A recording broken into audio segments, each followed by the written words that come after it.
Bonsoir Hervé. Bonsoir à tous. Merci de nous accueillir dans ce magnifique hôtel, quelques heures avant ce deuxième match contre la Pologne. Est-ce que toi et tes joueurs, vous êtes redescendus depuis la victoire contre l'Argentine? Est-ce que tu as eu le temps de calmer tout le monde et de te calmer aussi? On a une vie un peu spéciale pendant cette Coupe du Monde. Après le match, on est parti dans notre camp de base qui est à 1 heure de Doha. On vient la veille dans le centre de Doha pour préparer nos matchs, juste pour avoir moins de route à faire. Et à partir du moment où on arrive là-bas, on est coupé du monde, on est seul dans un superbe site avec tout ce qu'il faut pour être et rester dans notre bulle. Moi, j'ai cette capacité tout le temps à redescendre très vite parce que le football, c'est, comme on dit à chaque fois, c'est des hauts, des bas. J'ai parfois eu des hauts, j'ai parfois eu des bas, mais ça va tellement vite qu'il faut toujours rester mesuré. T'as pas réussi à profiter de cette victoire qui est quand même historique, Hervé? Oui, mais une victoire sans qualification, pour moi, ça n'aura pas de saveur. Mais avec les bas que tu as pu connaître quand on a des hauts, il faut les savourer. C'est pas suffisant, faut aller chercher plus. On est des compétiteurs, on ne peut pas se refaire, c'est comme ça. Même si on fait un Grand Prix de Formule 1 avec une voiture moyenne, une voiture qui n'est pas capable d'être championne du monde, eh ben on va essayer de s'accrocher le plus possible. Voilà, c'est un peu l'image de notre Coupe du Monde. Est-ce qu'aujourd'hui, on va bien sûr parler du match contre la Pologne, mais toi, tu as conscience de cet exploit réalisé par l'Arabie Saoudite, d'avoir battu l'Argentine? C'est pas que l'Argentine, c'est Messi, c'est tout ce qui entoure cette équipe. Toujours du mal à mesurer les choses. Comme tu l'as dit, peut-être je savoure peut-être pas assez, mais on savoure toujours après. Parce que dans 15 ans, dans 20 ans, les gens en reparleront encore. Donc c'est là où on prend conscience des choses un peu plus, mais quand on est immergé, quand on est dans la compétition, on ne prend pas vraiment conscience des choses et de tout ce que ça peut avoir comme résonance médiatique. Puisqu'on est dans notre tournoi, on se prépare de façon à être le meilleur dans chaque match. On sait qu'on a 3 adversaires de grande qualité à affronter, donc on ne peut pas se relâcher et se satisfaire de ça. Mais Hervé, je ne connais pas toute l'histoire de l'Arabie Saoudite, mais le lendemain de match, décrété férié, c'est incroyable, non? Oui, c'est quelque chose qu'il faut mettre dans son contexte. Le football, ça a une importance capitale en Arabie Saoudite. Comme tu l'as dit, il y a Lionel Messi, 7 fois Ballon d'Or, avec tout ce qu'il représente. C'est une légende du football. Pour cette région, c'est un ambassadeur du football et il le restera jamais. Donc voilà, le battre lui, alors qu'il vient ici pour être champion du monde, avec toute l'armada de cette équipe d'Argentine, on ne va pas tous les citer, mais il y en a plein d'autres, même si lui, bien sûr, a un nom qui a une résonance beaucoup plus importante. C'est toute cette enveloppe qui fait qu'un des favoris, voilà, c'est le football qui est magique dans un stade avec 80 000 personnes. Je pense qu'il y avait tout le contexte qui était réuni pour essayer d'aller chercher un exploit. Et puis on a réussi.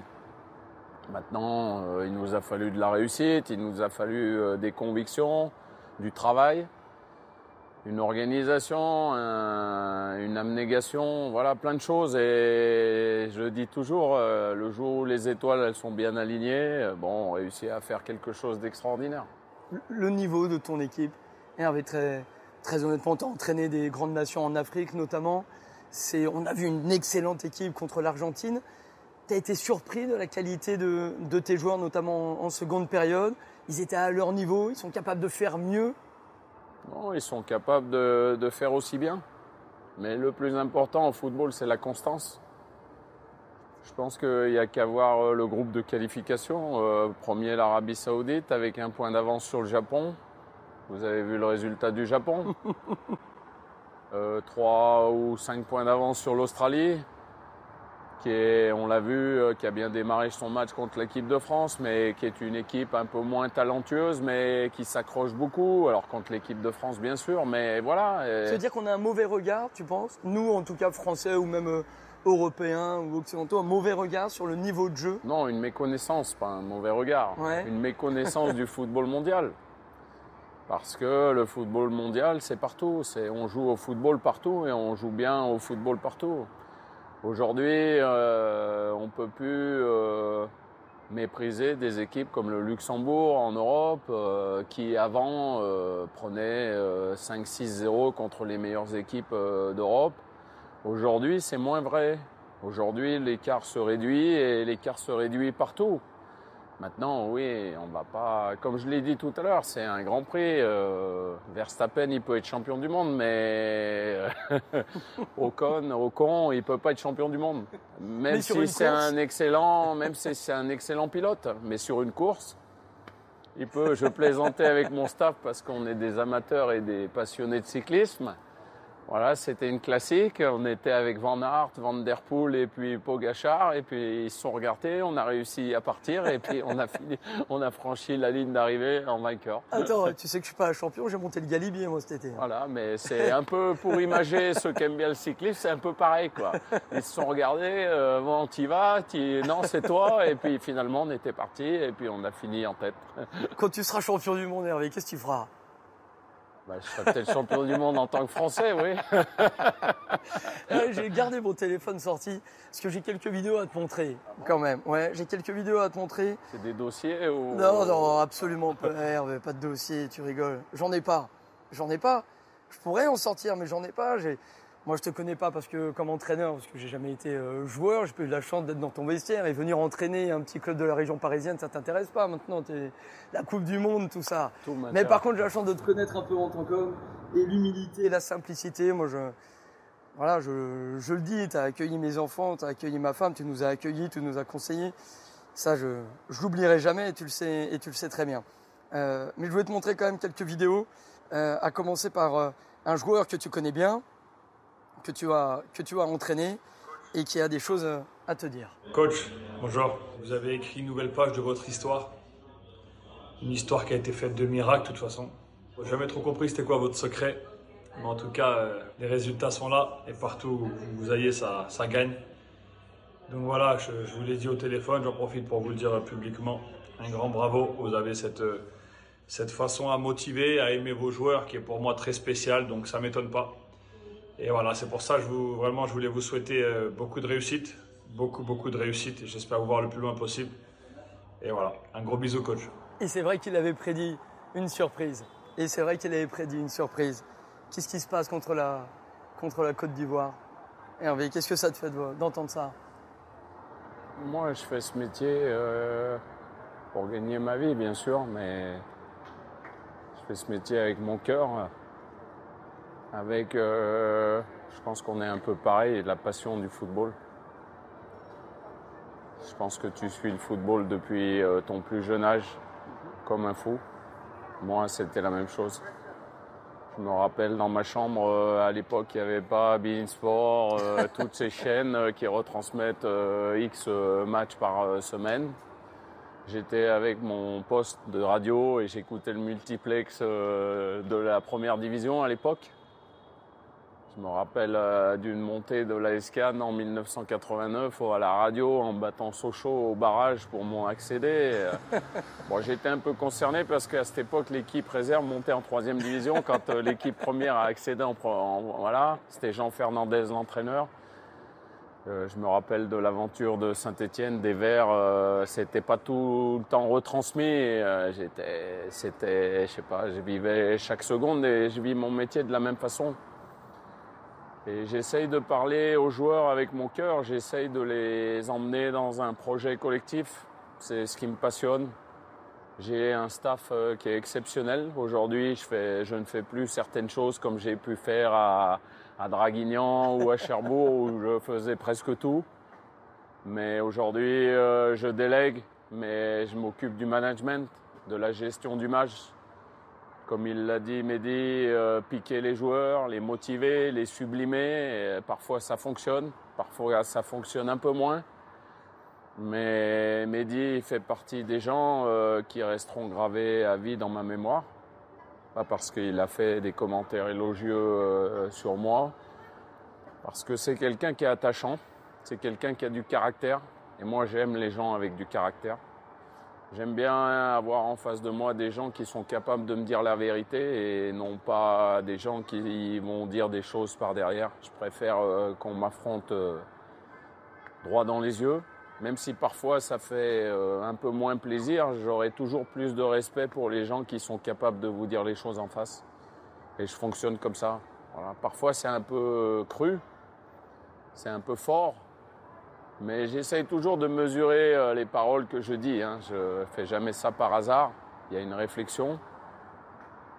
Dans certaines vidéos qui passent en ce moment, c'est un peu réducteur. On me voit, j'ai un peu de mal avec ça. C'est toujours crié. Mais dans la préparation des matchs, les vidéos qui sont passées à la mi-temps de l'Argentine, c'est 1 minute. Mais il y a eu 3 séances vidéo de 20 minutes pour préparer l'Argentine, pour me montrer aux joueurs le travail des coups de pied arrêtés, l'organisation sur le terrain. Il y a plein de choses derrière. Ça, c'est un moment. Ça te plaît pas complètement de voir ça quand tu te vois? Non, j'aime pas me voir. Je trouve que c'est toujours la même chose. Et d'ailleurs, j'en ai souffert quelque part. Certains journalistes français ont dit de toute façon, il sait que gueuler. J'emploie un terme mal poli, mais c'est la vérité. Il connaît rien d'autre. Voilà, c'est comme ça. C'est parce que aussi ces moments-là sont bien pour le public qui aime ça, mais c'est pas toujours bénéfique pour la personne. Parce qu'en fait, on pense que je fais que ça, quoi.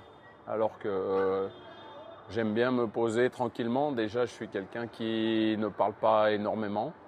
En comité restreint, sauf si je suis à l'aise, sauf si je suis en confiance. Mais je ne suis pas quelqu'un d'exubérant qui va monter sur la table pour danser. Au contraire, j'aime bien me cacher sous la table. J'aime pas trop l'exposition. Ça peut paraître paradoxal pour certains parce qu'ils ne me connaissent pas, mais pourtant c'est la vérité. Voilà, j'aime bien la tranquillité, une plage désertique pour aller courir où je me retrouve seul face à moi-même et où je prépare mes matchs, je prépare mes causeries. Je l'ai fait pour ce match. J'ai travaillé, j'ai écrit, puis ça a fonctionné. Voilà, c'est le football qui nous donne ça. Et j'ai dit avant aux joueurs, et tu le sais, vous pouvez être l'homme le plus riche du monde. Les émotions dans un stade de football, elles ne peuvent pas s'acheter. On ne peut pas les acheter. Ce qu'on a vécu contre l'Argentine, l'homme le plus riche du monde ne peut pas les vivre. Et ça, il n'y a rien de plus beau, quoi. Le reste, on s'en fiche quelque part. La tranquillité, je confirme, parce que sur les plages, quand on allait courir quelques fois ensemble, je prenais un peu d'avance. Quand je me retournais, je te voyais seul. Tu étais tranquille. Et j'avais l'impression que tu pouvais pas me rejoindre. Mais peut-être qu'en fait, tu le faisais exprès. Je pense qu'il y avait les gens, mais tu voulais pas me rejoindre. Comme quoi, la médiatisation, on peut dire ce qu'on veut. Je reviens sur ces images. Je parlais avec Mehdi Benatia, qui était donc ton capitaine avec la sélection marocaine. Bien sûr, il y a tout un travail tactique, on imagine. Grand capitaine. Et un super mec. On imagine un grand travail tactique parce qu'il n'y a pas que les mots qui te font gagner des matchs. Bien sûr que non, mais il n'empêche qu'il y a beaucoup de grands entraîneurs qu'on met en avant justement pour leur management, leur coaching, trouver les bons mots, etc., etc. Ça peut être totalement valable pour toi. Il nous disait que tu arrivais parfois, tu étais hanté, entre guillemets, dans le vestiaire. Il nous racontait qu'avec la sélection du Maroc, ça a dû arriver sans doute avec d'autres équipes, tu finis parfois même des causeries, tu es en larmes. Ouais, ça arrive. Ouais, parce que c'est les bas qui ont construit également ta carrière, qui reviennent par moments. C'est des moments en tout cas où tu es non, c'est ma sensibilité. Et tous les mauvais moments que j'ai pu vivre, ou les moins bons moments, parce que moi j'aime bien employer maintenant des termes, j'ai réfléchi en termes de psychologie, donc les moins bons moments, tout le monde en a, et ils font mal. Les commentaires font mal, mais aujourd'hui, j'arrive à discerner les choses. Ça fait partie du métier, c'est comme ça. On est content qu'il y ait autant de monde qui soit passionné par le football, donc automatiquement, il y a le revers de la médaille. Donc il faut l'accepter, c'est comme ça. On ne peut pas plaire à tout le monde dans la vie. On réussit des choses mieux que d'autres. On a des endroits où peut-être on fait une erreur d'aller. C'est aussi en termes de timing là où il faut faire les bons choix au bon moment. Donc voilà, mais je dirais plutôt ma sensibilité. Je suis quelqu'un de sensible, je suis comme ça. Quand tu es dans le vestiaire, tu es comme un fou. Je suis comme un fou, mais je peux passer d'un moment où on se dit il est complètement fou à un moment d'affection immédiatement. C'est pour ça que les joueurs l'acceptent. Parce que c'est ma façon de transmettre les choses. Il y a un joueur saoudien qui a fait un commentaire de la mi-temps. Il a dit ce gars, il est complètement fou, mais il nous a transformés. Voilà, bon. Alhamdoulilah, comme on dit en Arabie Saoudite, Dieu merci, j'ai ça en moi. Et c'est ce qui m'anime. Et je l'ai eu quand j'ai démarré au Sporting Club de Draguignan en 1999, ma carrière d'entraîneur. Et c'est la même chose aujourd'hui, j'ai pas changé. J'ai évolué, je me suis amélioré, je me suis adouci, j'ai arrondi certaines choses. Je suis un peu plus diplomatique, moins intransigeant, rigoureux. Donc voilà, on apprend. Mais la sensibilité, elle est la même. Alors tu apprends, sans doute, notamment avec ce monsieur. Je te laisse appuyer sur play. Salut Hervé. Écoute, il est temps que tu arrêtes de multiplier les exploits parce que ça me donne quand même un drôle de boulot supplémentaire à répondre à tous les interviews comme si moi j'y étais pour quelque chose. Donc je n'ai pas arrêté de répéter que l'élève avait dépassé le maître. Mais qu'Eva et moi, on est tellement fiers de toi, tellement contents. C'est vrai qu'on a encore envie, malgré tout ce que je t'ai dit tout à l'heure, que tu les multiplies encore les performances et que tu ailles le plus loin possible. On t'embrasse très fort. Salut, ami. Claude Leroy. Ça commence à devenir difficile, là, pour moi, là. Claude. Fin 2001. J'ai dû partager un repas de 1 heure ou 2 avec lui, mais avec beaucoup de monde. C'était un été à Antibes. Et puis un jour, il signe à Shanghai Cosco dans un club chinois et il cherche un adjoint. Et on a un ami en commun qui s'appelle Monsieur Pierre Romero qui l'appelle et qui lui dit « Reçois Hervé, ça serait bien que tu l'écoutes, après tu décides, mais voilà. » Toi, t'avais rien?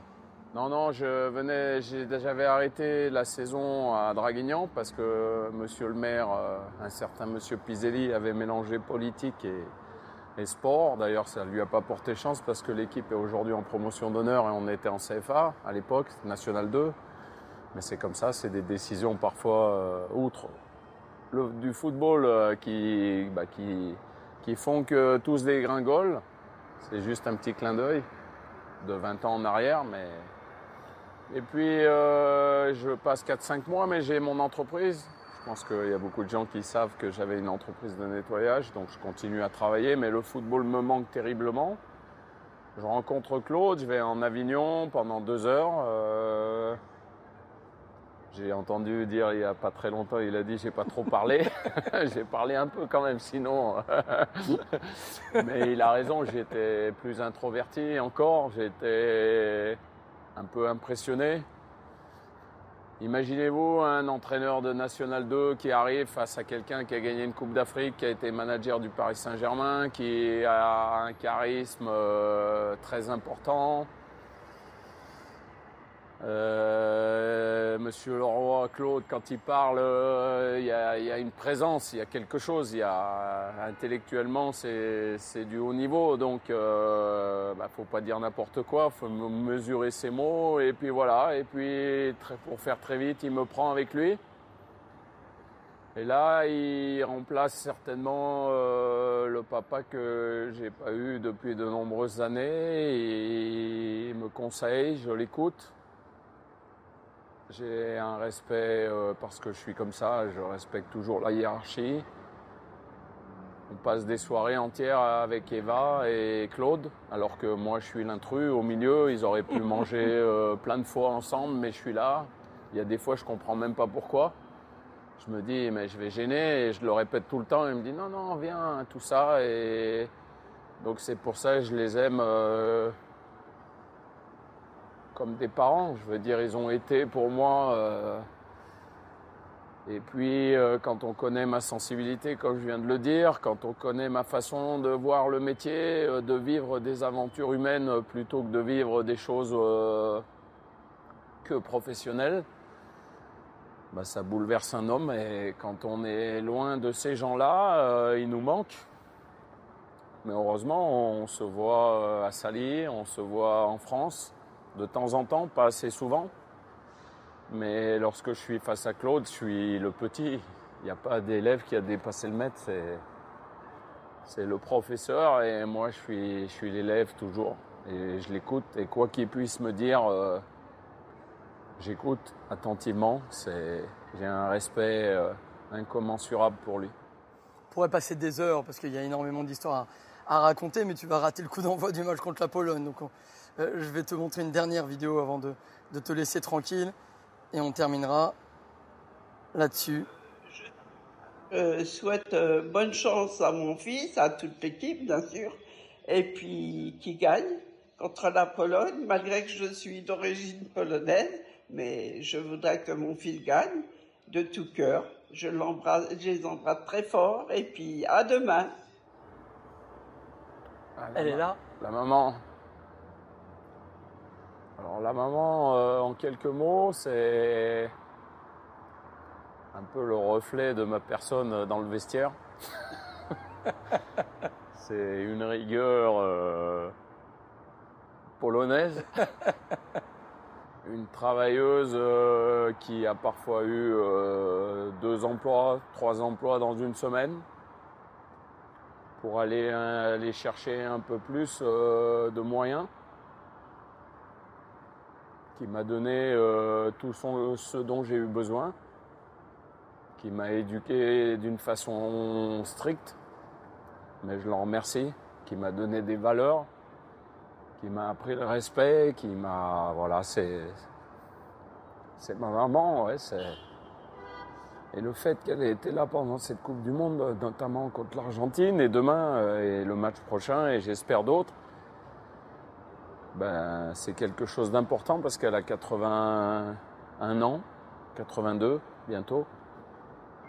Et je voulais absolument qu'elle vive ça une fois dans sa vie, une Coupe du Monde. C'est outre qu'à la télé, parce que ma maman, je peux vous dire qu'elle vous suit. Hein. C'est-à-dire que même le Lorient-Lens, elle va le regarder à la télé. Sois pas méchant sur Lorient. Attention à ce que tu dis. Donc, c'est une passionnée de football.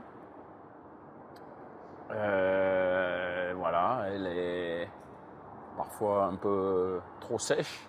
Mais t'as pas besoin de voir ça pour savoir d'où tu viens, savoir les galères. Non, c'est pas des galères. J'ai pas eu de galères. J'ai eu comme un journaliste qui est viré d'un endroit. C'est Lille. Voilà, à Sochaux, j'ai vécu une aventure exceptionnelle.